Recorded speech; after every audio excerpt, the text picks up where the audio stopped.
kuburan. Bagaimana dengan Yesus? Kenapa engkau membiarkan muridmu kemudian memetik gandum pada hari Sabat? Bukankah Yesus kemudian menuding, lantas menunjuk Daud? Bukankah Daud juga melakukan hal yang sama ketika diharamkan untuk memakan makanan yang dipersembahkan kemudian untuk dimakan, tapi Daud memakannya, padahal itu nggak boleh. Apa pengajaran yang ingin diajarkan oleh Yesus di sana? Ternyata itu kedudukannya, lagi-lagi nih sebagai pandangan seorang muslim yang ditanya. Ternyata di Al-Quran haram mutlak hukumnya makan babi, tetapi ada kondisi di mana itu menjadi uzur. Ada kondisi di mana itu uzur, boleh. Ketika dikatakan dalam Ulangan 31, jelas sekali di sana Allah melarang bagaimana orang-orang Yahudi itu untuk melanggar. Kalau nggak salah di data nomor 14-nya. Kuduskanlah hari Sabat. Malah perintah membunuh orang yang mencederai kesucian, kekudusan hari Sabat. Tetapi kok Yesus malah melakukan hal yang tadi? Maka kesimpulan saya, ada unsur di balik setiap hukum Tuhan yang didatangkan oleh para nabi. Seperti Nabi Daud, seperti Nabi Muhammad, seperti kemudian Nabi Isa atau Yesus. Dia yang mengharamkan, tapi ada kondisi di mana dia membolehkan. Darurat, sama seperti di Islam, larangan berbohong. Tapi ada sisi di mana itu dilonggarkan, uzur. Ada uzur yang membolehkan, ada keadaan darurat yang membolehkan. Nah ini yang terjadi. Murid-murid Yesus memetik gandum hari Sabat daripada mati. Haram makan babi daripada mati. Artinya tidak ada lagi makanan yang lain. Tak ada lagi makanan lain. Kalau tidak dimakan mati, tetapi dimakan untuk secukupnya saja. Bukan makan lantas dibungkus di karung dibawa pulang ke rumah, bukan. Sekira begitu saudara. Berarti abang pun mengetahui ya, menyetujui bahwa memang Yesus pun tidak mengindahkan hukum Taurat ya bang, betul kan? Kurang lebih dengan Yesus alasan itu, yang tadi abang sebutkan. Iya. Yang tadi abang Coba sebutkan. kita lihat. Yang menguatkan saya berargumentasi seperti itu apa? Matius 5 nomor 19. Apa kata Yesus? Barang siapa yang menghilangkan hukum Taurat meskipun yang paling terkecil dan mengajarkan kepada orang lain, maka dia akan menempati tempat terhina di dalam kerajaan langit. Maka tidak mungkin status Yesus di sana membatalkan hukum Taurat. Tidak mungkin membatalkan perintah daripada kuduskan hari Sabat. Tidak mungkin. Itu karena uzur. Seperti itu bang. Oke, terima kasih bang. Bang, yang Sama-sama. ketiga nih bang. Bang, yang ketiga nih bang, maaf bang. Iya, Bang, iya. Saya ngobrol dengan Bang Juma, saya baru nyadari Bang Juma enak diajak bicara sebetulnya. Jadi banyak yang rumor-rumor yang nggak tepat lah semua ada di Iya. Bang Juma. Sorry. Iya. Sebelum kita lanjut, saya minta maaf dulu. Yang saya maksud tadi tentang hari Sabat itu bukan Ulangan 31, tetapi Keluaran 31 ayat 14. Maaf. Silakan. Oke, siap. Oke, bang, ini yang ketiga bang ya. Tadi saya Siap. mendengar ada bang-bang di atas mengatakan bahwa orang Katolik itu menyembah patung. Saya mau nanya pendapat pribadi Bang Juma yang sudah pasti bergaul dengan golongan Katolik atau Kristen pasti ya, selain dengan pastinya Muslim itu mah. Apakah abang percaya dengan omongan itu bahwa orang Katolik menyembah patung? Pendapat pribadi Bang Juma. Iya. Jadi gini, saudara. Sama seperti orang Quraisy ketika mereka ditanya, siapa yang menciptakan engkau? Apa kata orang-orang Quraisy? Allah. Lalu ini berhalamu? Patung-patungmu ini apa? Oh, karena Allah itu tidak bisa kami lihat, maka kami membuat mediasi sebagai penyambung kepada Allah. Dia bukan Tuhan kami. Ini hanya mediasi saja untuk kami berkomunikasi dengan Tuhan kami. Sama seperti itu. Cuman apesnya, Orang-orang Quraisy pra-Islam tidak ada perintah kepadanya jangan bikin patung. Jadi kalau orang Katolik mengatakan kami tidak menyembah patung, oke. Tapi sebelum patung itu Anda buat dan sebelum Anda menyembahnya atau menuhankannya, atau sekalipun Anda tidak menuhankannya, tapi kan Anda pegang kitabnya Yahudi. Ada perintah, jangan membuat patung bagimu yang menyerupai apapun yang ada di langit, mau apapun yang ada di bumi. Ini larangannya. Larangan pertama. Larangan kedua, kalau toh kamu sudah terlanjur melanggar perintahku yang pertama, jangan kamu sembah. Jangan kau sujud menyembah kepadanya atau beribadah kepadanya. Sebab aku Tuhan Elohimmu adalah yang cemburu. Itu poinnya. Yang ketiga, untuk menganulir itu semua. Apakah ini pelanggaran bagi Katolik? Mohon maaf, saya katakan bukan pelanggaran bagi Katolik.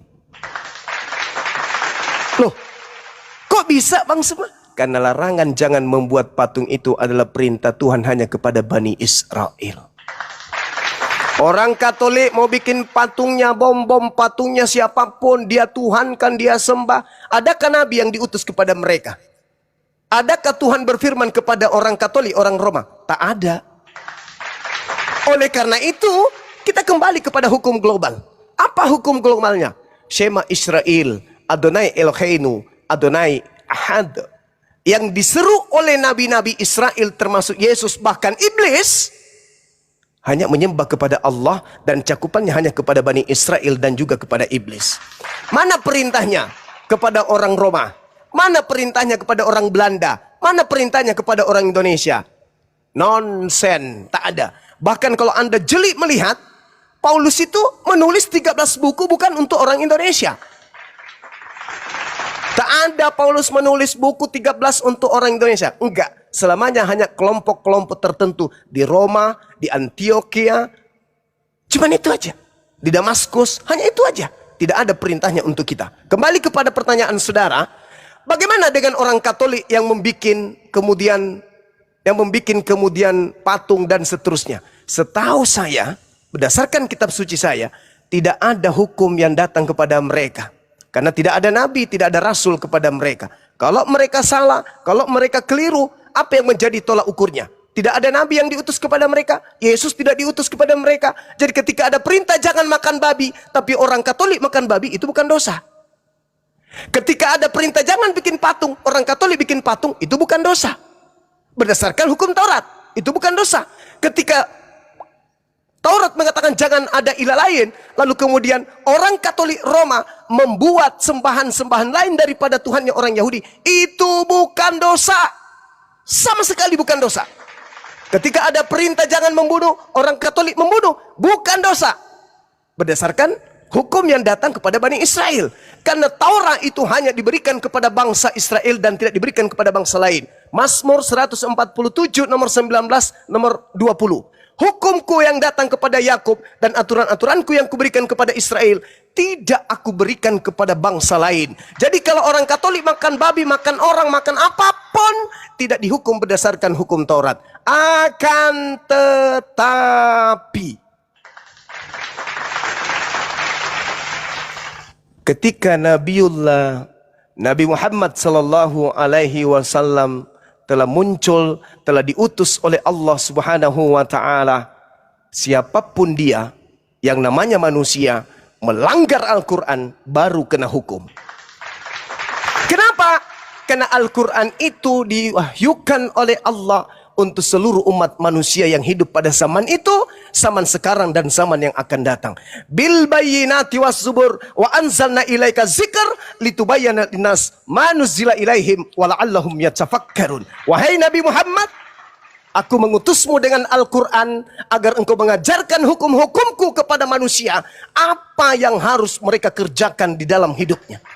Kepada manusia, litubayyana linnas. Makanya Al-Quran itu seruannya apa? Ya ayuhan nas, ya ayuhan nas, ya bani Adam, ya bani Adam. Wahai keturunan Adam, wahai seluruh umat manusia. Yesus, Shema Israel, Adonai Eloheinu, Adonai Ahad. Aku diutus hanya kepada domba yang hilang, yang sesat dari Bani Israel. Jadi di luar Bani Israel pada zaman Yesus, mau berzinakah dia, mau membunuhkah dia, mau makan babi kah dia, makan orang sekalipun, kalau tidak ada perintah Tuhan yang datang kepada mereka, no coalan, tidak ada persoalan. Itu tidak dihukum dosa, karena tidak ada hukuman, karena tidak ada aturan. Itu juga yang dikatakan oleh Paulus. Dulu sebelum ada Taurat, tidak ada orang berdosa. Begitu Taurat sudah datang, maka dosa semakin banyak, karena semakin banyak aturan. Bagi mereka yang tidak didatangkan hukum oleh Tuhan, mau ngapain mereka menuntut? Oh, kita tidak boleh begini loh. Siapa yang larang? Ada perintah Tuhan datang kepadamu? Enggak ada. Jadi sebenarnya Katolik itu adalah mereka yang menjalankan hukum-hukum dari nenek moyang mereka dengan mengambil kitabnya orang Yahudi, sibuk sendiri, GR sendiri, PDKT sendiri. Padahal kitab itu bukan untuk mereka. Sebelum Nabi Muhammad datang, mereka bebas mau ngapain aja. Karena hukum Tuhan tidak datang kepada mereka. Tapi ketika Nabi Muhammad datang, maka seluruh umat manusia wajib hukumnya tunduk kepada aturan yang dia bawa. Andai saja saudara Jamie hidup pada zaman Yesus dan Jamie bukan Bani Israel, Yesus mengarang jangan makan babi, ente mau makan babi, bukan dosa. Jangan nyembah yang lain, ente mau menyembah patung, bukan dosa. Karena perintah itu bukan kepada Anda. Tapi sayangnya, Anda hidup di zaman Nabi Muhammad. Maka Anda harus tunduk kepada Nabi Muhammad. Jangankan zaman sekarang, zaman ketika Anda hidup sama Yesus pun, apa kata Yesus? Ketika ada orang Samaria datang kepadanya, Yesus, Tuhan, kata Yesus kepada murid, usirlah. Dia mengikuti kita dengan teriak-teriak. Apa kata Yesus? Aku diutus hanya kepada domba yang hilang, yang sesat dari umat Israel. Apa kata wanita Samaria tadi? Betul Yesus. Betul, kamu memang hanya untuk Bani Israel. Tapi bukankah anjing makan sampah yang jatuh dari meja tuannya? Makan roti, Memang Bang. kau gimana? Makan roti, Bang, bukan sampah, Bang. Makan sampah, Bang, makan remah-remah. Aku Remah-remah, tidak pantas kemudian roti yang disediakan untuk anak diberikan kepada anjing. Apa kata Yesus? Apa kata wanita tersebut? Benar Tuhan, tetapi bukankah kemudian anjing makan sampah yang jatuh dari meja tuannya? Itu diterangkan kemudian oleh Yesus sendiri. Maka apa yang terjadi? Benar Tuhan, tapi bukankah? Jadi Yesus mengiyakan, kemudian wanita itu mengiyakan, sepakat mereka. Apa yang terjadi? Jadilah seperti apa yang engkau inginkan. Imanmu besar. Apa imanmu? Kau akui dirimu anjing. Kau akui dirimu makan roti atau remah-remah yang jatuh dari meja tuanmu. Maka imanmu besar. Jadilah seperti apa yang kau inginkan. Apa yang terjadi? Anaknya sembuh. Orang tersebut tidak berubah menjadi domba. Itu orang yang hidup sesaman Yesus. Apalagi sekarang. Maka solusinya ya hanya harus menjadi Islam. Gak ada yang lain. Mau kemana? Mau jadi pengikut Yesus? Yesus hanya untuk Bani Israel. Jangankan kita, orang yang ketemu langsung sama dia, yang percaya sama dia, sujud menghibah kepada dia saja disebut guguk. Maaf nih, maaf. Apalagi kita. Makanya Yesus berpesan kepada muridnya, waspadalah kepada serigala yang datang kepadamu nyamar seperti domba. Artinya apa? Domba ini kalau kita lihat dalam Yeremia 50:17 yang disebut domba hanyalah Bani Yakub. Bani Israel seibarat domba. Jadi yang di luar daripada Bani Israel bukan domba. Maka ketika Yesus mengatakan waspadalah kepada serigala yang datang kepadamu nyamar seperti domba, dia akan menyesatkan banyak orang. Maka yang dimaksud adalah non-Yahudi yang nyamar-nyamar menjadi pengikutnya Yesus.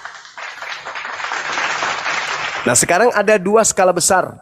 Ada komunitas besar di atas dunia ini yang ngaku-ngaku domba.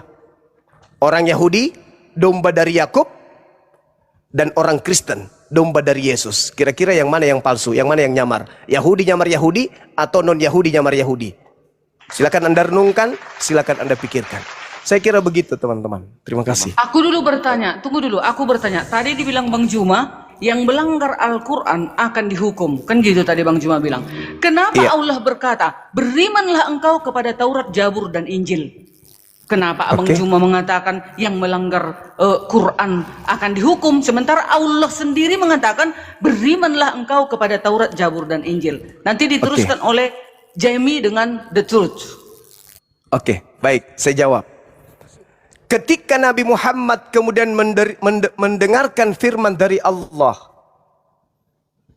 wahai ahli kitab, ya ahlal kitab, lastum ala syai'in hatta tuqimut Torah wal Injil.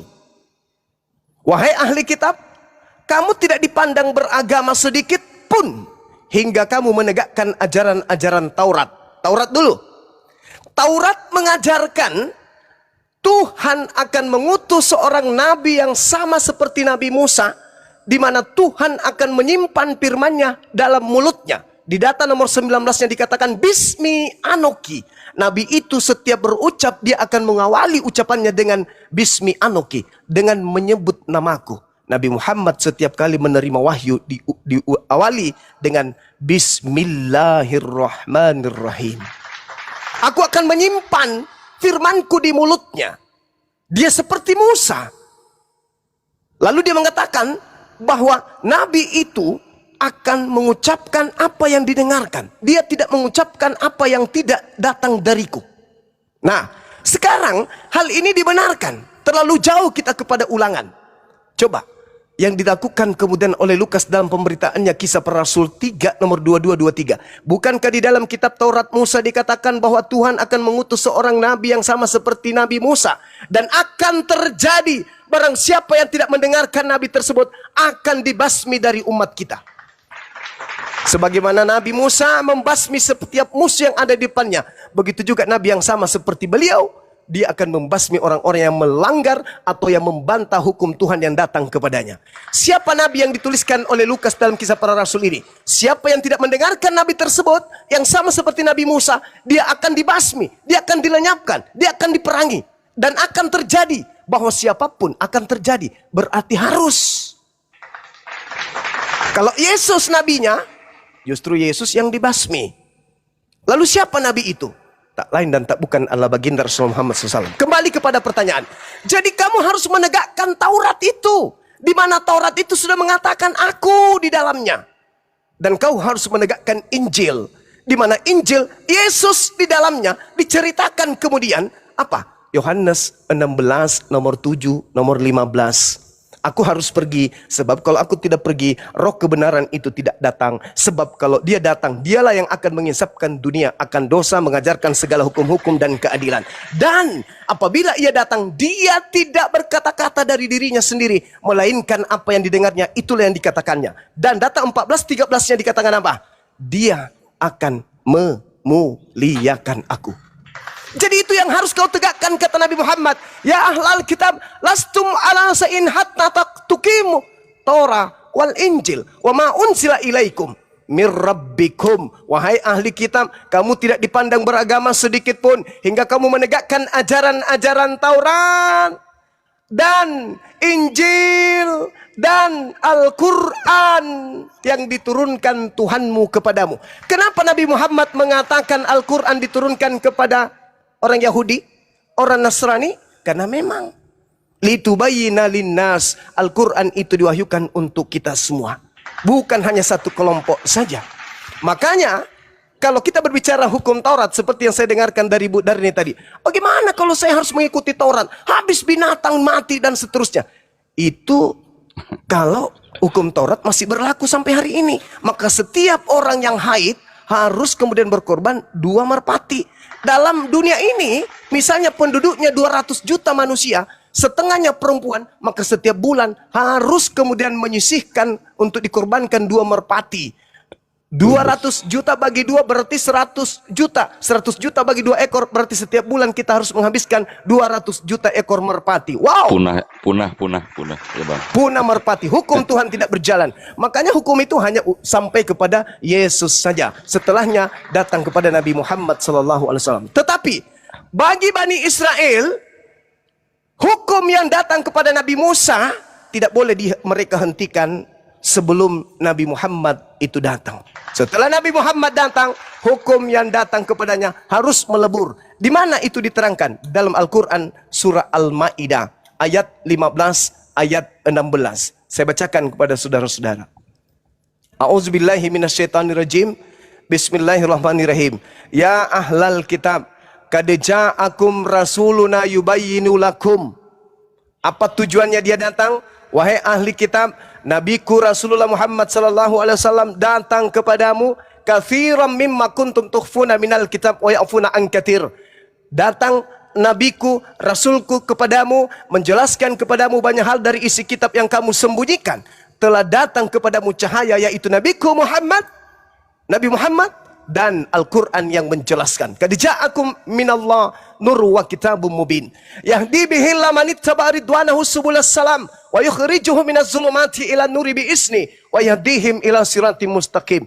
Dengan Al-Quran itu, wahai ahli kitab, aku Allah pencipta langit dan bumi akan memberi petunjuk kepada orang-orang yang mengikuti keridaanku kepada jalan keselamatan. Dan dengan Al-Quran itu pula aku Allah mengeluarkan manusia dari gelap gulita kepada cahaya dengan izinku dan menunjukkan mereka kepada jalan yang lurus. Setelah nabiku datang, ahli kitab dipanggil. Sini, nabiku sudah datang, memberikan kamu cahaya berupa Al-Quran, petunjuk jalan lurus. Maka ikutilah jalan keselamatan itu. Maka itulah jalan yang lurus. Dulu orang Yahudi boleh melakukan hukum Taurat, boleh. Tapi setelah Nabi Muhammad menerima wahyu, sejak itu pula mereka harus ikut kepada utusan yang terakhir, Rasulullah wa khataman nabiin. Saya kira begitu, saudara. Silakan Dinda Alif. Bang Juma, atau yang tunggu, lain. saya tunggu sebentar. Saya Silakan. sebentar dulu, Bunda. Saya mau Sebentar, nanti dulu. gantung nanti. Quran surat Saya- 2. sama saya pun Quran surat digantung, Bunda. 2 ayat Maaf, Bunda, Quran saya pun surat digantung. 2 ayat 62. Ya udah, silakan. Yahudi dan Nasrani orang Sabi'in beriman kepada Allah. Dan Ya. ada juga ayat dikatakan pengikut Isa, pengikut Yesus akan ditinggikan kelak di akhir zaman. Kenapa Ya. tadi Bang Juma mengatakan yang melanggar Al-Quran akan dihukum? Ternyata disuruhnya beriman kepada Taurat, Zabur, dan Injil. Dan pengikut Isa, pengikut Yesus, kelak akan ditinggikan di akhir zaman. Berarti kami, Iya. pengikut Yesus sekarang ini, akan ditinggikan dong di akhir zaman. Haleluya. Baik. Gitu. Lanjut. Baik. Oke, baik. Jadi ketika kemudian dikatakan di dalam Al-Qur'anul Karim, innal ladzina amanu wal ladzina hadu wan nasara was-sabiina man amana billahi wal yaumil akhir wa amila salihan falahum ajruhum inda rabbihim wala khaufun alaihim wala hum yahzanun. Sesungguhnya orang-orang yang beriman, satu, orang-orang Yahudi, orang-orang Nasrani, orang Sabi'in, siapapun saja di antara mereka yang beriman kepada Allah dan hari akhir dan melakukan kebajikan, mereka mendapat pahala dari Tuhannya, tidak ada rasa takut pada mereka dan mereka tidak bersedih hati. Yang dimaksud di sini adalah orang-orang beriman pada masa mereka orang Yahudi menerima kitab suci dan utusan para nabi. Ketika orang-orang Nasrani yang beriman kepada nabi dan kitab suci yang ada pada mereka. Begitu juga orang Sabi'in. Siapapun yang beriman pada Nabi Musa pada zamannya, beriman kepada Nabi Isa pada zamannya, beriman kepada nabi-nabi utusanku pada zamannya, dan beriman ketika ia hidup pada zamannya Nabi Muhammad kepada nabiku Muhammad, maka mereka semua akan diselamatkan. Tidak ada rasa takut pada mereka dan mereka tidak bersedih hati. Kemudian Al-Quran yang Anda bawa, Allah akan mengangkat orang yang mengikuti Nabi Isa dan membersihkan orang-orang kafir. Ibu Darni yang saya kasihi, tugas kami 24 jam itulah membersihkan orang-orang kafir yang ngaku-ngaku menjadi pengikut Nabi tersebut dengan menggunakan nama Yesus Kristus. Kami berupaya membersihkan nama beliau. Ketika dia mengatakan dalam Yohanes 16, 13, 14, ketika roh kebenaran itu datang, maka roh yang benar ini akan mensucikan aku, memuliakan aku. Ketika orang Kristen mengatakan dia mati terkutuk, kami melarang. Enggak, Nabi Isa Yesus itu tidak mati terkutuk. Ketika orang Kristen mengatakan dia disalib, dia dia ditelanjangi, diludahi, ditonjok, ditampar, gantung, ditombak. Kami mengatakan enggak. Maka tugas membersihkan dia dari orang-orang kafir itu ada di kami. Bukan di Anda. Anda malah mengotorinya. Ketika saya tanya, dalam kaidah salib, baik orang Roma maupun orang Ibrani, orang Yahudi, salib itu adalah hukuman bagi orang terkutuk. Orang Roma ditanya, siapa yang engkau salibkan? Penjahat nasionalis. Orang Yahudi ditanya, siapa yang engkau salibkan? Dia adalah pendosa besar. Kemudian Elohim yang kita tanya, Elohim, siapa yang engkau salibkan? Yang aku salibkan adalah orang yang melakukan dosa yang sepadan dengan hukuman mati, dan dia adalah orang yang saya kutuk. Lalu ditanya, apa salah Yesus kami sampai dia harus disalibkan? Apa jawaban orang Kristen? Yesus tak ada dosa. Yesus itu orang suci. Kenapa dia disalibkan? Karena dia menanggung dosa-dosa kami. Coba, miring pesawat, tabrakan mobil kita jadinya. Padahal salib itu secara definisi, baik secara historis sekalipun, itu hukuman bagi pelaku dosa besar yang sepadan dengan hukuman mati. Yesus ada nggak dikutuk oleh Elohim? Tidak. Sedangkan yang dikutuk oleh Elohim, rangkaian perintah dan ajakan bahkan kutukan dalam Bible, Perjanjian Lama, terkutuk, terkutuk. Mereka semua itu adalah orang yang dinisbahkan kemudian kepada pelanggar Taurat. Contoh, Ulangan 27 nomor 25. Terkutuklah orang yang makan suap. Sekarang antara Yesus dan Yudas siapa yang makan suap? Yudas. Berarti siapa yang terkutuk? Orang Kristen mengatakan Yesus. Tabrakan pesawat. Yang dikutuk Tuhan itu yang makan suap.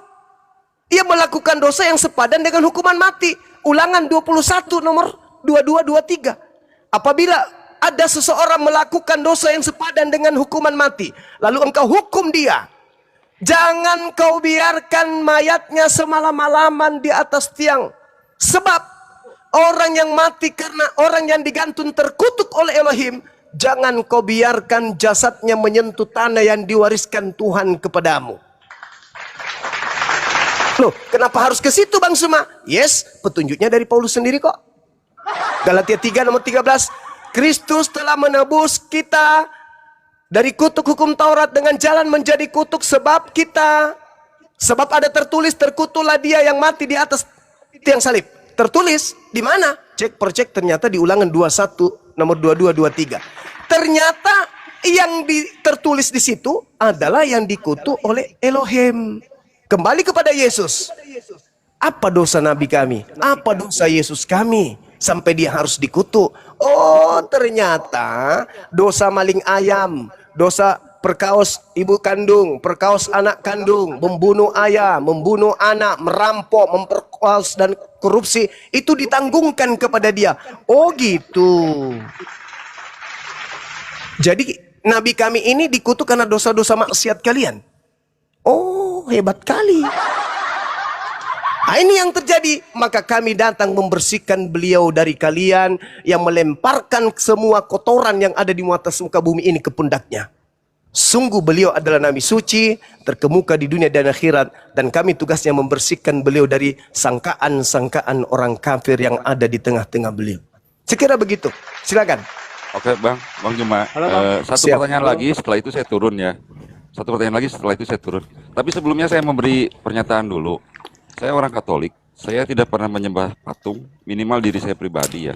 Jadi kalau ada orang yang berkata orang Katolik menyembah patung, itu sesat dan menyesatkan. Saya pernah merusak satu patung Yesus, tangannya patah sama saya, satu salib pernah jatuh. Berarti kalau saya menyembah patung seperti itu, mungkin saya udah masuk neraka tingkat berapa nanti di hari akhir ya. Tapi saya tidak merasa seperti itu. Jadi tolong jangan sesat menyesatkan lagi untuk yang di atas. Oke Bang Juma, pertanyaan terakhir ya. Bang, Siap. maaf nih Bang. Saya senang Gak sekali apa. bisa ngobrol langsung dengan Abang nih. Enak banget, enak. Semoga sukses Bang. Ini pertanyaan terakhir Bang. Amin. Saya udah melihat Abang ini ibaratnya fasih banget, baik itu dalam Quran maupun dalam Alkitab. Makanya tadinya saya mau nanya sama Bang Tahta, cuman dia udah keburu turun. Nah kebetulan ada Bang Juma udah turun lagi. Oh, Abang orang yang paling layak. Saya mau nanyakan gini Bang, menurut pengalaman Abang, menurut pengetahuan Abang yang udah fasih di dua ajaran gitu, menurut abang pribadi, apakah namanya Yesus Kristus itu orangnya sama dengan Nabi Isa alaihissalam, Bang? Itu aja. Oke. Bang. Terus sama sebabnya kenapa, diterangkan sebabnya kenapa gitu, Bang? Itu terakhir, Bang. Baik. Makasih ya, Bang. Baik. Dalam tradisi agama Samawi,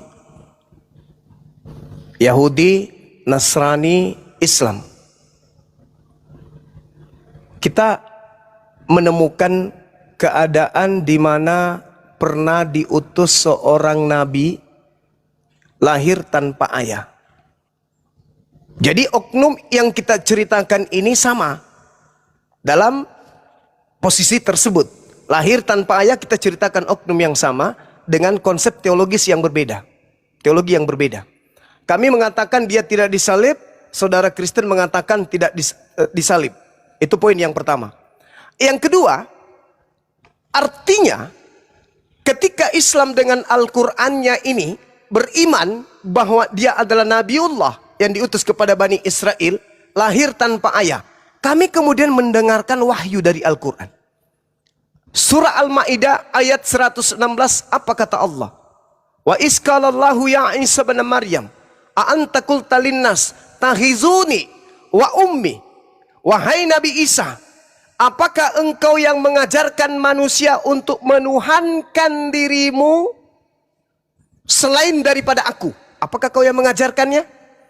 Nabi Isa mengatakan, qala subhanaka ma yakunu li an aqula ma laysa li bihaqq. Nabi Isa mengatakan, maha suci engkau ya Allah. Aku tidak mengatakan apa yang bukan hakku untuk aku katakan dan aku sampaikan.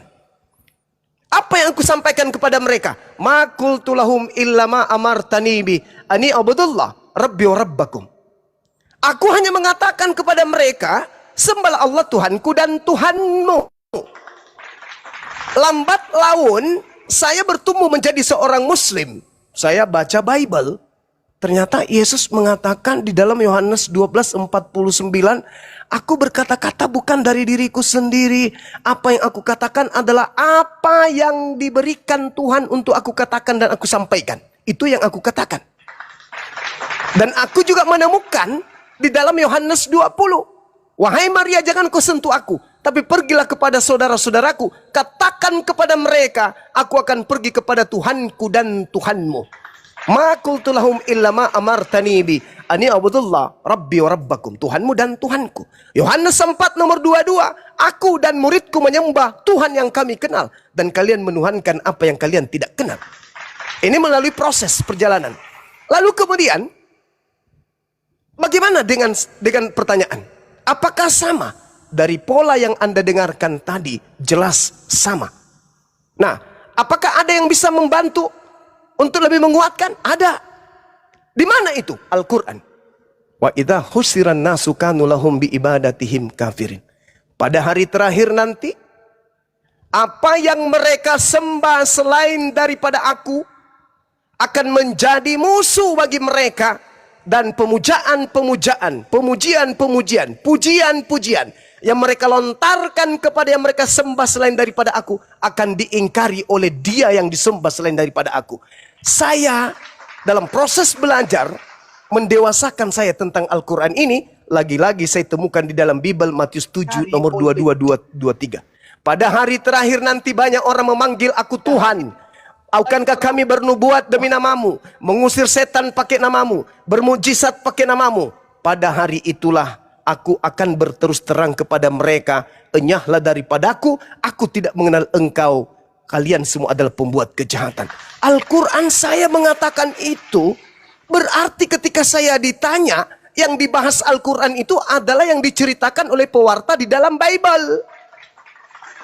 Yang terakhir. Al-Quran saya menceritakan oknum tersebut. Apa kata Quran?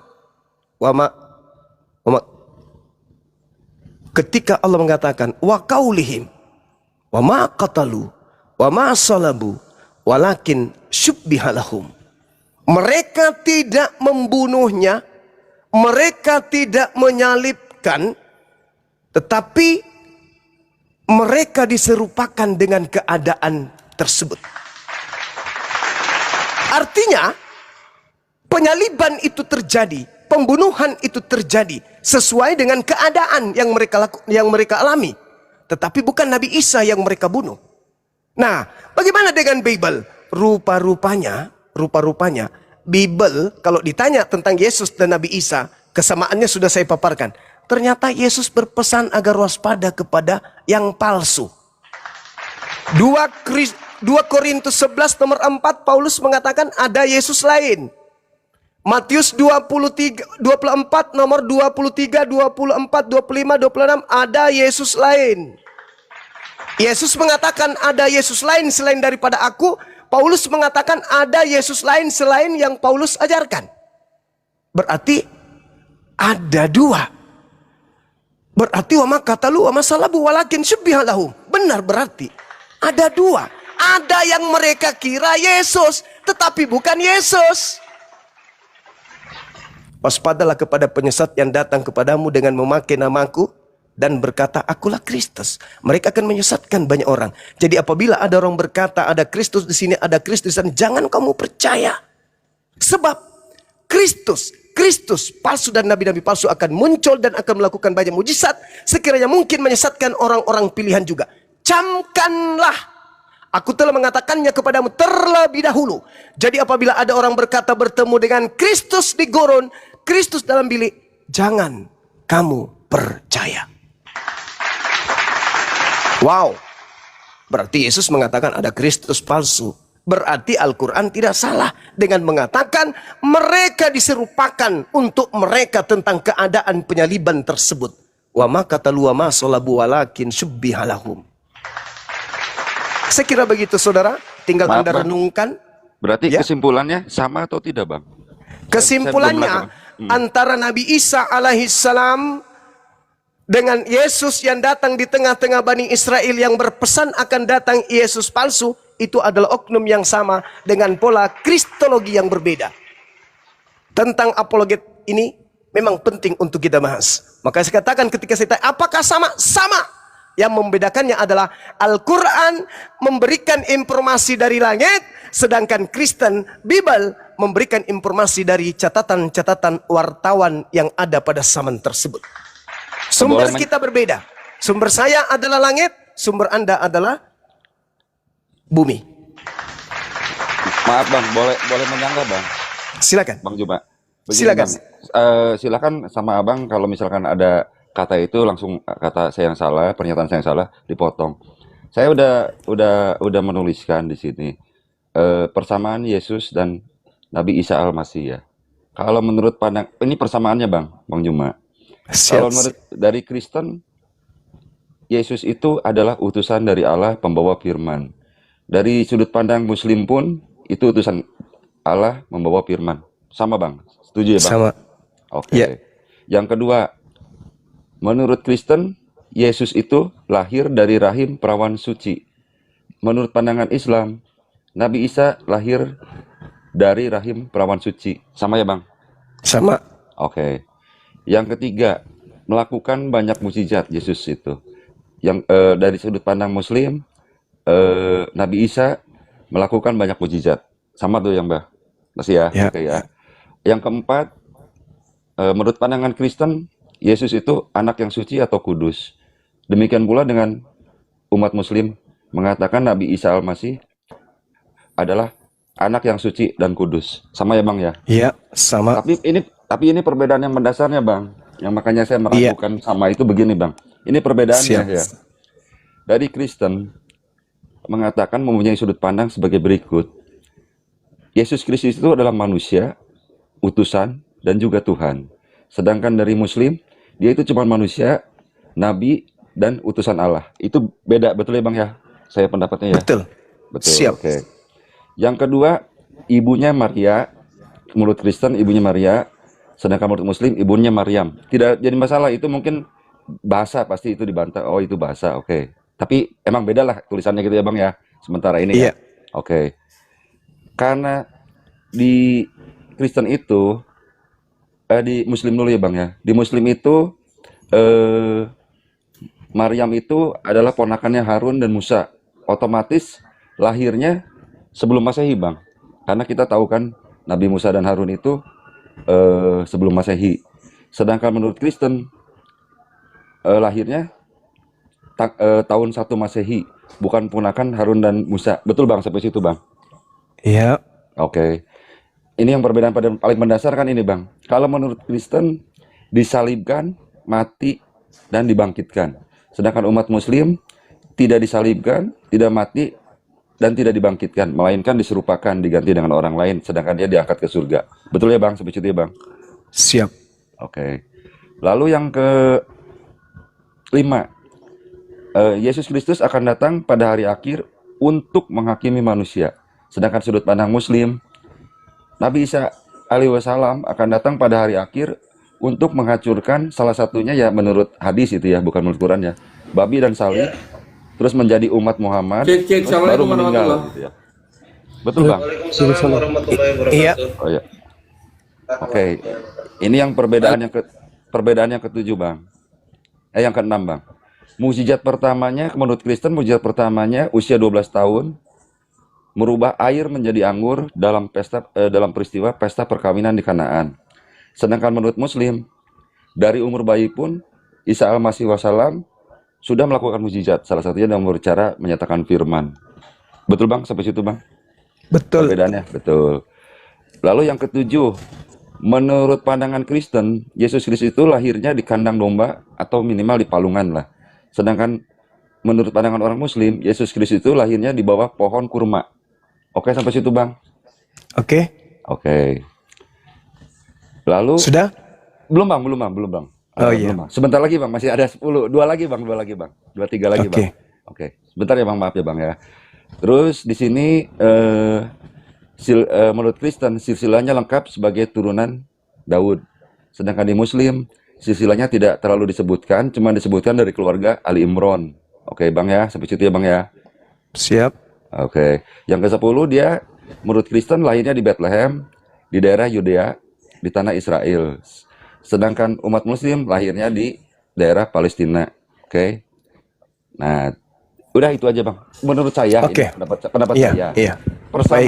Persamaannya itu cuman maksudnya bukan jumlahnya ya Bang ya. Cuman yang hal-hal sepele, tapi perbedaan itu sudut pandang dari Kristen dan Muslim itu sangat fundamental gitu Bang. Sangat apa ya? Sangat penting banget. Jadi kalau saya pribadi menarik kesimpulan, saya pribadi ya Bang ya, Yesus Kristus itu sama Nabi Isa itu persamaannya kecil banget Bang. Gitu. Tapi silakan disanggah oleh Bang Juma. Iya, baik. Bismillahirrahmanirrahim. Ini sesi terakhir ya Bang ya. Di sini juga sudah mau Iya maghrib. terakhir setuju Bang. Sudah Nanti cukup, biar yang lain. kalau masih ada yang ingin kita bahas, silakan aja kapanpun. Terima Jadi kasih gini. Bang. Terima kasih Bang. Baik. Ketika Nabi Muhammad menceritakan oknum yang tadi ada sisi kesamaannya dengan yang saudara paparkan. Apa sumbernya? Dari mulut ke mulut? Bukan. Dari isu-isu yang didengar dari kuping ke kuping? Bukan. Lalu dari mana? Dari wahyu Al-Quran langsung. menceritakan waskur fil kitabi Maryam izin tabasat min ahliha makanan syarqiyah. Wahai Nabiku Muhammad, ceritakanlah kisah Maryam di dalam Al-Quran ini ketika dia mengasingkan diri dari keluarganya ke suatu tempat yang ada di sebelah timur Baitul Maqdis. Jadi Nabi Muhammad mendapatkan cerita-cerita goib dari pencipta langit dan bumi. Bukan dari mulut ke mulut, kuping ke kuping. Bukan. Itu yang pertama. Jadi ketika Yesus itu Anda tuhankan, Yesus membantah tentang itu. Apa bantahannya? Coba Anda catat nanti. Anda renungkan. Ketika Yesus mengatakan Yohanes 17 nomor 8. Segala firman yang engkau berikan kepadaku telah aku sampaikan kepada mereka. Mereka murid dong, bukan Kristen. Mereka telah menerimanya. Dan mereka tahu dengan pasti bahwa engkaulah yang telah mengutus aku. Berarti setelah rangkaian firman, ucapan Yesus, instruksi Yesus yang disampaikan dari A sampai Z kepada murid-muridnya, kesaksian Yesus tentang muridnya, muridnya menerimanya dan muridnya alhamdulillah menerimanya sebagai utusan Tuhan. Titik. Yesus berbicara mengenai skala prioritas murid-murid utama. Semua firman, semua tinta merah lah ceritanya di dalam Bible, semua telah diberikan kepada murid, murid menerimanya dan meyakini. Itu yang memberikan kepadanya adalah utusan Tuhan, bukan Tuhan. Satu. Yang kedua, kesaksian Yesus. Siapa Yesus menurut Katolik? Oh, tidak diragukan lagi. Yesus Tuhan. Siapa Yesus menurut Paulus? Oh, sudah pasti. Yesus adalah Tuhan yang turun ke bumi, mengambil rupa manusia, tidak mempertahankan keteosannya, melainkan mengosongkan diri dan mengambil rupa hamba. Jelas itu. Tapi apakah itu yang menjadi rujukan? No. Yang menjadi rujukan adalah lisannya Yesus. Siapa Yesus menurut Yesus? Baca Yohanes 5 nomor 36. Ada kesaksianku yang lebih penting dari kesaksian Yohanes Pembaptis. Ingat, Bung? Kalau kita lihat dalam Matius 21 nomor 31, orang yang disebut, pesundal, pemungut cukai, rentenir, lebih dulu masuk surga karena mereka mendengarkan ucapan Yohanes. Tidak ada salib-saliban, nggak ada.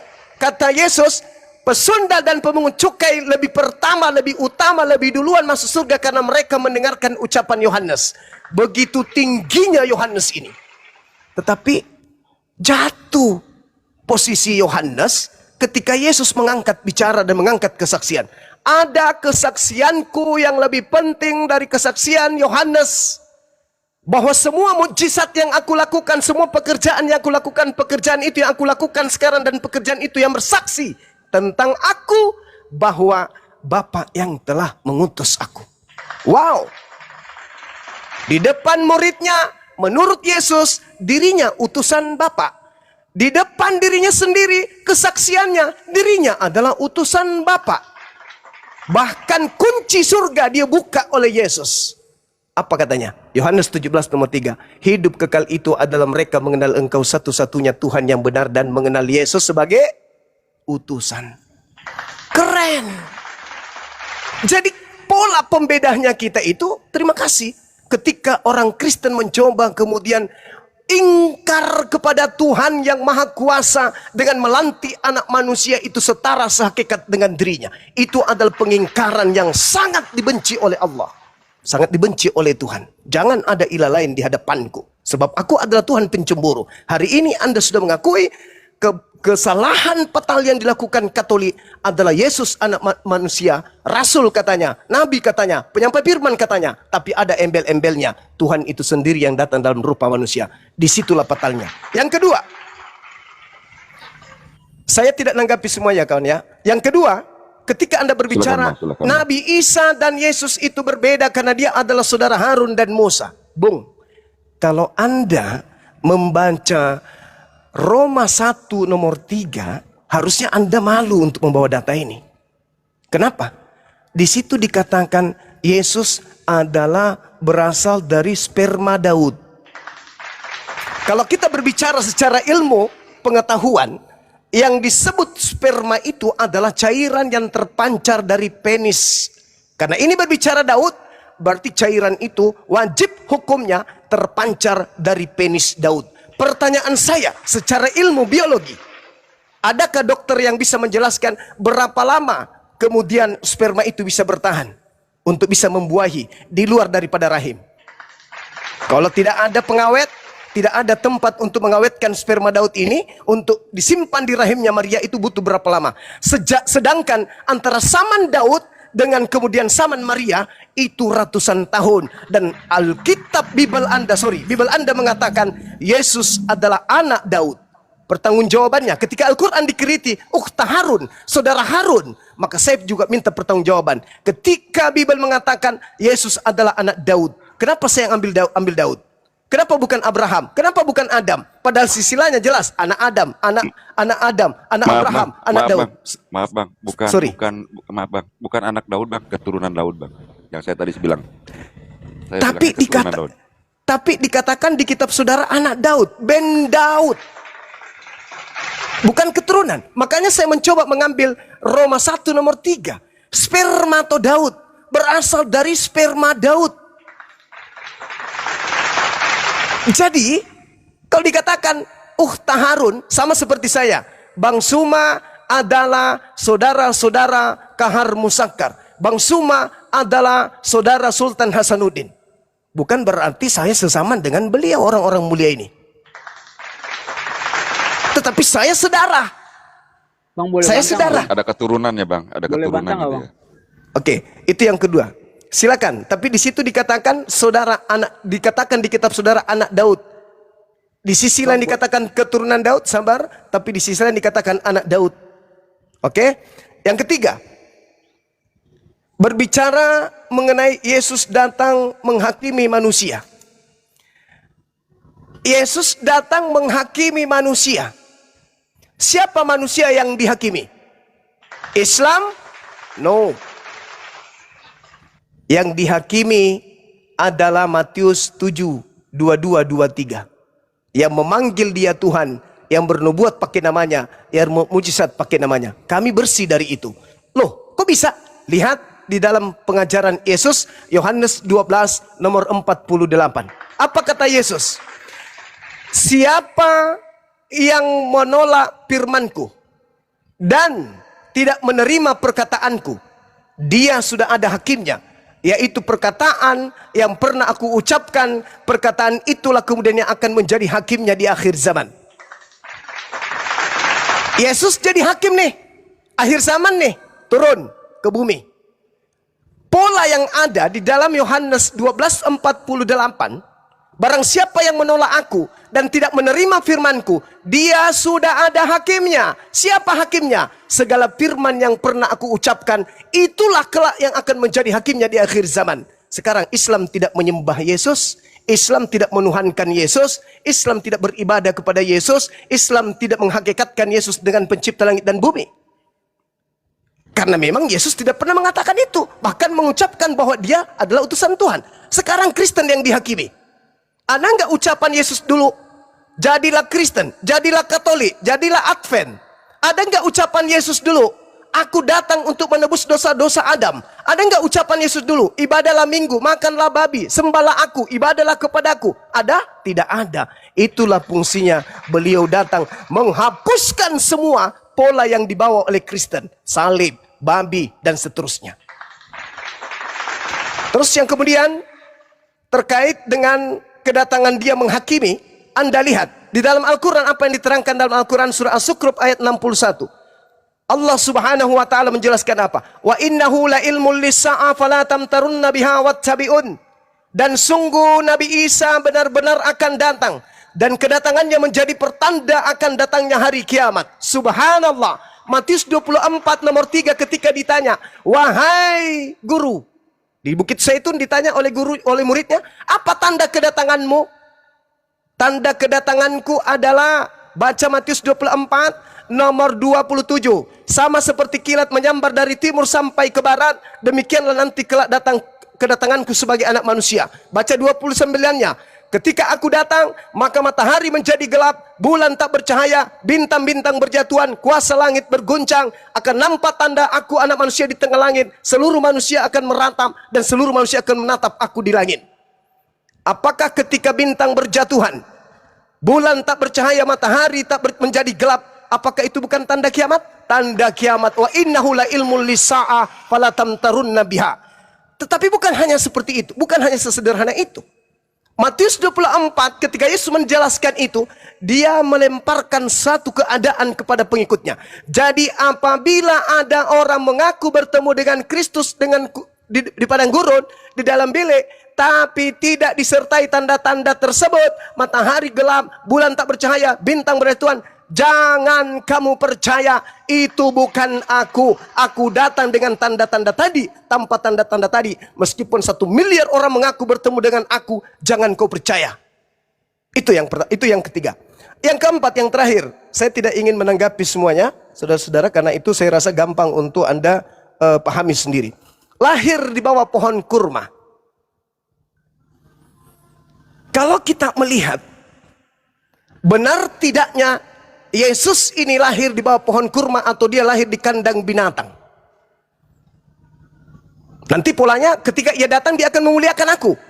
Mengatakan dan mengabarkan dia lahir di kandang binatang itu memuliakan atau menghinakan? Menghinakan. Al-Quran datang mengatakan dia dilahirkan di alam yang asri. Udara segar, harum, aroma yang sangat mengenakkan hati. Dia lahir di sana. Tidak ada yang bisa kemudian membuktikan secara histori ini. Ini nggak ada. Begitu juga Kristen. Sudah tak ada kandangnya. Tidak ada kandang yang kemudian bisa dibuktikan bahwa itu tempatnya Yesus lahir. 2000 tahun yang lalu. Nabi Muhammad menceritakan hal yang 2000 tahun yang lalu.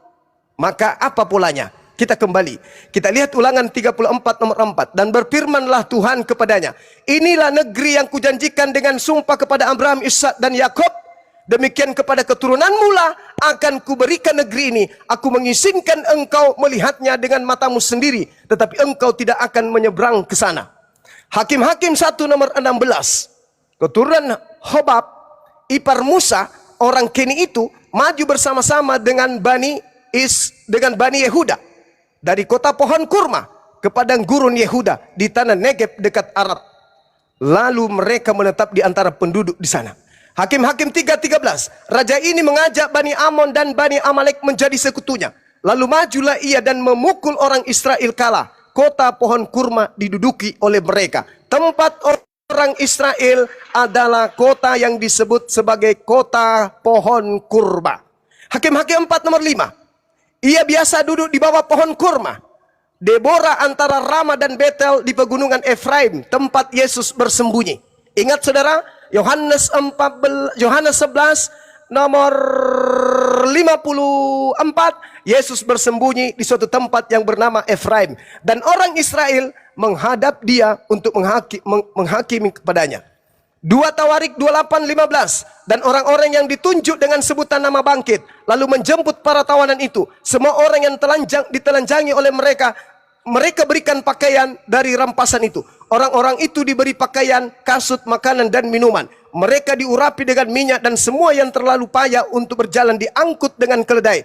Dan dibawa ke Yeriko, ke kota pohon kurma, dekat saudara-saudara mereka. Sesudah itu, orang Israel itu pulang ke Samaria. Nehemia 8 nomor 16. Dan bahwa di semua kota itu dan di Yerusalem harus disampaikan berita dan pengumuman yang berbunyi. Pergilah ke gunung, ambillah daun pohon zaitun, daun pohon minyak, daun pohon murad, daun pohon kurma, dan daun dari pohon-pohon yang rimbun, guna membuat pondok-pondok sebagaimana yang tertulis. Jadi, jejak histori yang ada kepada Bible, orang-orang Israel itu hidup di kota yang disebut kota pohon kurma. Ada nggak mereka hidup di kota yang penuh dengan kandang binatang? Pohon kurma. Dan silakan Anda buktikan sendiri, informasi yang saya temukan, bisa Anda buka di Google, bahwa orang-orang Yahudi sekarang ini membudidayakan bibit pohon kurma yang mereka temukan, dan mereka mengatakan bibit ini, biji-bijian ini berasal dari 2000 tahun silam. Silakan Anda buka Google, Anda temukan di sana orang-orang Yahudi, ilmuwan mereka menemukan, nah itu tertulis tuh, tumbuhan pohon kurma dari biji yang berasal dari zaman Nabi Isa. Ini yang kita punya. Coba yang asing, yang netral. Di situ ditemukan bahwa para pakar menemukan biji-bijian dan mereka melestarikan sekarang ini tumbuh pohon kurma yang hidup 2000 tahun yang lalu. Kalau saya mencari sedikit lagi, kalau saya mencari jejak, maka saya akan menemukan data itu di Bible. Tapi kalau saya mencari jejak di Bible tentang kandang domba, saya tidak temukan itu. Demikian, di sini sudah azan, saudara. Masya Allah, Gurunda, mantap, luar biasa. Oke, Bang, berarti Mungkin, maaf Bang, ya, berarti kesimpulannya sama ya Bang ya. Saya Sama. Bang Jemi izin biar nanti dilanjut Ustaz Alif. Bang Zuma mau ibadah dulu. Oh iya, saya ibadah dulu kawan. Iya, Siap, saya silakan, ucapin Guru. terima kasih Bang Cuma. Cuman itu aja. Sama-sama, Terima kasih. saudara Jemi. Ya. Silakan yang Ya, lain Bang Pandi, sama-sama. makasih ya. Iya, Kasih Bang baik, Jemi, yang lain, Bang terima Jemi. kasih. Silakan. Siap. Baik, Adinda Bang Jemi. semuanya. Iya kan, dah, Siap, siap. Bang Jemi. Silakan, silakan. Sebelum Iya. Iya. sebelum Bang Jemi turun, saya izin meluruskan dulu. Iya. Tadi jangan menuduh Bu Darni kalau nyembah patung, bukan. Yang sedang dibahas itu adalah larangan membuat patung, bukan menyembahnya. Karena tadi lagi membahas 10 hukum Taurat. Itu kan Bu Darni gitu ya. Itu larangan membuat patung, bukan membahas menuduh orang Katolik menyembah patung. Belum nyampe Iya, ke sana. Iya. Yang Saya cuma dibahas itu, meluruskan aja. iya, makanya tadi saya juga meluruskan kesalahpahaman Anda. Yang sedang dibuat itu adalah larangan membuat patung karena dia mengutip 10 perintah Tuhan. Nah, itu yang dibahas, siapa yang membuat patung gitu. Oke, Bu Nani tidak bilang bahwa Katolik nyembah patung nggak nyampe ke sana, enggak. Enggak ya. Oke. Oke. Makasih ya Bang. Abang Mas Bang Fani, Siap, makasih. siap. Silakan yang lain. Saya Nah, turun ini Aku dulu ya. tanya juga dulu, Kasih kesempatan. Bang Alip, menarik Bang nih. Alip. Tadi Ya. kan Bang Juma bilang, bentar, Bu Darni. Bang Jemi nanti bikin jadwal aja sama. udah turun dia. Iya. Aku lanjut. Tadi kan Akang, Bang bentar Ibu Juma. Darni. Akang sama Ustadz Alif ya, masuk ya, gantian. Akang, lanjut. Iya. Ini habis ini Saya paling si Trut setengah ya. jam Iya. lagi soalnya mau ajan di sini. The Truth, kau suaramu ambilkan soundcard, besarkan, kecil suaramu dekku. Gini tadi, aku mau tanya Akang dulu. nulis. Tadi Bang Juma dibilangnya Isa Al-Masih itu Kalau lahir kalau di nanya pohon ke Bang kurma. Juma jangan Ya, tanya kan dulu bisa ke Alif Bang tahu, Juma. Dia tahunya samanya kalian itu, samanya Oh kalian iya, itu. maksudnya Tunggu dulu. jangan tanya Iya. ke Bang Juma, dia Iya. mau sholat. Aku mau tanya, kalau di Kristenan Yesus lahir di Palungan. Kalau Palungan itu kan di kandang domba. Kenapa Yesus pada saat itu di kandang domba? Karena dikejar-kejar tentara. Dia itu anak bayi yang pada saat itu mau dibunuh, yang namanya laki-laki mau dibunuh. Sekarang mau aku tanya, kenapa kok tiba-tiba lahir di pohon kurma? Apa sejarahnya, peristiwanya pada saat itu? Kalau di Kekristenan jelas dia dikejar-kejar ini, dikejar-kejar. Yang lahir anak laki-laki harus dibunuh. Jadi makanya mereka lari mencari-cari tempat peristirahatan, tidak ada, maka terpaksalah mereka masuk ke kandang domba. Kalau Isa Al-Masih, Bu Darni apa tadi, sejarahnya? Iya, Bu Coba. Darni tadi tidak menyimak penjelasan Bang Zuma. Bu Darni berarti tidak menyimak gitu. Ini berkaitan dengan pembuktian historis. Ketika menyebut kandang domba justru sulit dibuktikan. Tapi ketika Al-Quran mengabarkan bahwa Sayyidah Maryam, ibunya Nabi Isa, melahirkan seorang anak yang di sampingnya adalah pohon kurma, ternyata memang fakta sejarah, bahkan Bible sendiri mencatat di dalam perjanjian lama, memang kurma itu ada di tengah Bani Israel. Bahkan BBC News memuat berita di Israel itu membudidayakan kurma yang bijinya itu ya saya baca aja ini kalimatnya seperti ini Iya, nih. taruhlah itu. Sekarang Iya, masuk ke udah. peristiwa apa pada Ini saat poinnya. itu? Peristiwa apa? Nah, terus Itu begini sekarang. Bu Darni, terus begini juga Bu Darni, permasalahannya Anda bilang di kandang domba juga, ini jadi perdebatan di internal Kristen. Dia itu lahirnya di gua atau di kandang? Iya, maksudku Ini juga jawab masih dulu loh. perdebatan. Kalau di Iya, Kristen kan artinya- datanya lengkap loh. Datanya lengkap di sana. Coba bukti sejarahnya mana di kandang domba tadi? Ada nggak Maksudku bukti gini, kandang dombanya? Al-Quran dan Sudah. Alkitab tadi kan sama itu Isa dan Yesus. Ini Nah, beda sekarang malah ini. Ini Bu Darni ya. Ini dalam kajiannya. Ini nih paroki ya, mungkin ini punya kata ini ya. jangan dulu ke situ, masukku Bukan. peristiwanya. Kenapa bisa di kandang domba? Kenapa bisa di bawah pohon kurma? Kalau Dia di kan Kristenan, mengasingkan diri, karena dia menjauh dari dikejar. tengah Bang. Gara-gara apa menjauh begitu? Kan ada sejarahnya gitu Iya, loh. dia mengasingkan Masa diri, tiba-tiba- masa tiba-tiba kehamilannya lahir di pohon itu kurma? dia mengasingkan diri ke sebelah timur, kata Al-Quran kan gitu. Logis, kenapa? Karena dia hamil tanpa punya suami. Sebenarnya kalau di Bible nggak perlu mengasingkan diri karena dia memang ada suami namanya Yusuf kan gitu. Justru di Al-Quran itu sangat logis gitu loh. Nah ini kembali lagi, makanya kalau Anda memperdebatkan tentang ini, di sini juga pun terjadi perdebatan. Sana ya, oke makasih. Nah perdebatan, ada yang mengatakan di kandang domba, ada yang bilang di gua. Oke, jelas ya. Itu kan tadi jelas, dia itu disuruh mengasingkan diri ke sebelah timur, kata di Al-Quran. Logis, kenapa disuruh mengasingkan diri? Karena dia memang tidak punya suami. Nanti ini the truth ini di mute dulu Bang. Oke, nah saya kembali kepada poin yang tadi ya, yang lebih penting ini historinya. Itu kan tadi udah jelas ya pembahasannya. Ketika ditanya pembuktian, mana kandang domba, kayu mana, kayunya sisa-sisa mana, itu Yesus juga nggak akan bisa dibuktikan, atau palungannya juga nggak bisa dibuktikan. Di sini ada kisah yang menarik ketika membahas Al-Quran, 3 keyakinan ya, 3 keyakinan yang kita bahas. Oke, pertama ini Bu Darni, yang membantah penyaliban Yesus itu bukan hanya Muslim. Saya buka ya, ini Sefaria, kitabnya Yahudi, oke?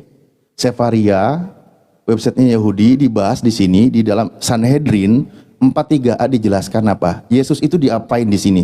Menurut Yahudi, padahal Yahudi itu kan orang tempat kampungnya Yesus. Ini tentang penyaliban yang tadi ya, mohon maaf, ini 3 kisah yang berbeda di 3 keyakinan. Ini poin yang mau saya sampaikan. Nih, Betapa bukankah diajarkan dalam berita pada malam Paskah mereka menggantung mayat Yesus orang Nazaret setelah mereka membunuhnya dengan cara dirajam. Dan seorang juru bicara keluar di hadapannya selama 40 hari. Menurut literatur Yahudi, Yesus itu bukan disalib, dihukum tentara Romawi. Ini kitabnya Yahudi loh, Sefaria. Padahal dia orang di sana juga. Nah, dikatakan apa Yesus itu? Dirajam, digantung, dirajam dia nih. Tetapi bukankah diajarkan dalam Baraita pada malam Paskah mereka menggantung mayat Yesus orang Nazaret setelah mereka membunuhnya dengan cara dirajam. Oke? Nah, dalam kisahnya Yahudi, Yesus itu dirajam, dihukum rajam, dilempari batu sampai mati dia. Itu Yahudi, padahal Yesus kan orang Yahudi. Kedua, menurut Bible, ya kan, dia digantung di kayu salib nih. Dengan cara apa? Juga prajurit itu mengolok-olok dia, mereka mengajurkan anggur asam dan seterusnya, tentang dia disalib, dibunuhkan, ditumbak perutnya, dipaku tangannya dan seterusnya, sehingga diimani sebagai Yesus, sebagai manusia yang mati dengan cara terkutuk, digantung pada kayu salib, kan gitu. Nah, beda cerita, padahal sama-sama sumbernya daerah sana. Yahudi punya cerita Yesus dirajam, ya kan, dihukum. Kristen menceritakan dia disalib. Al-Quran datang membantah keduanya, meluruskan apa itu Al-Quran. Mereka tidak membunuhnya dengan cara dirajam, dan mereka tidak menyalibnya, pembunuhan dengan cara disalib. Ini datang Islam memuliakannya, ya kan? Lalu Al-Quran mengatakan apa? Wa innal ladina ikhtalafu fihi lafisyakkim minhu. Sesungguhnya orang-orang itu berada di dalam perselisihan di antara mereka. Malahum bihi min ilmin ila tiba'ad doni wa ma qataluhu yakina. Saya baca terjemahnya ya. Ketika kata Yahudi mengatakan dia mati dengan cara dirajam karena dia tukang sihir dan seterusnya, bahkan nanti dia akan direbus oleh air tinja, kan gitu. Lalu Kristen mengatakan dia mati dengan cara terkutuk, digantung pada kayu salib, seperti itu. Maka Al-Quran mengatakan apa? Mereka tidak membunuhnya dan tidak pula menyalibnya.